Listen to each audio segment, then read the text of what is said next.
ఒక అడవిలో ఓ కోతి, ఓ కొంగ మంచి స్నేహితులుగా ఉండేవారు. కోతి చురుకుగా ఉండేది, కొంగ తెలివిగా ఉండేది. ఒకరోజు అడవిలో పెద్ద వర్షం వచ్చింది. చెట్లు విరిగిపోయాయి, నీరు ఎక్కడికక్కడ నిలిచిపోయింది. కోతి తడిచిపోయి గడ్డిమీద వణుకుతూ ఉండిపోయింది.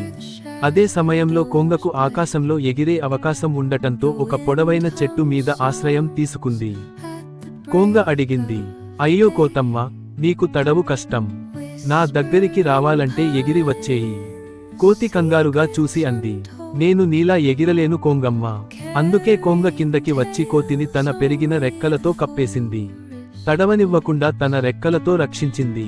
అప్పటి నుండి కోతి కొంగకు ఇంకా ఎక్కువ అభిమానం పెంచుకుంది. ఎప్పుడూ ఒకరికొకరు సహాయం చేస్తూ స్నేహాన్ని కాపాడుకున్నారు. పాఠం: నిజమైన స్నేహితులు బలహీనతలపై నవ్వరు, బలంగా నిలబడి రక్షిస్తారు.